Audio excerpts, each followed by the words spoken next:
શહેરની શ્રીમતી એમ કે વ્યાસ અને શ્રીમતી વાય આર સાંડેસરા બહેરામુંગા શાળા ખાતે હુડે ધૂળેટીના પર્વની સાથે વિશ્વ શ્રવણ દિવસની અનોખી ઉજવણી કરવામાં આવી હતી. આ કાર્યક્રમમાં બધી બાળકોએ પર્યાવરણની જાળવણીના સંદેશ સાથે ઓર્ગેનિક રંગોથી હોળી રમી ભાઈચારાનું ઉદાહરણ પૂરું પાડ્યું હતું. કાર્યક્રમની શરૂઆતમાં આચાર્ય ગેમરભાઈ દેસાઈના માર્ગદર્શન હેઠળ સ્પેશિયલ શિક્ષિકા વર્ષાબેન જોશી દ્વારા બાળકોને હુડે ધૂળેટીનું સામાજિક અને ધાર્મિક મહત્વ સમજાવવામાં આવ્યું હતું.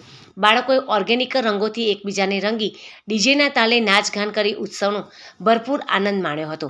બાળકોએ પરંપરાગત રીતે ધાણી અને ખજૂરનો સ્વાદ પણ માણ્યો હતો. આ ઉજવણીમાં શાળાના શિક્ષકો પણ બાળકો સાથે જોડાયા હતા.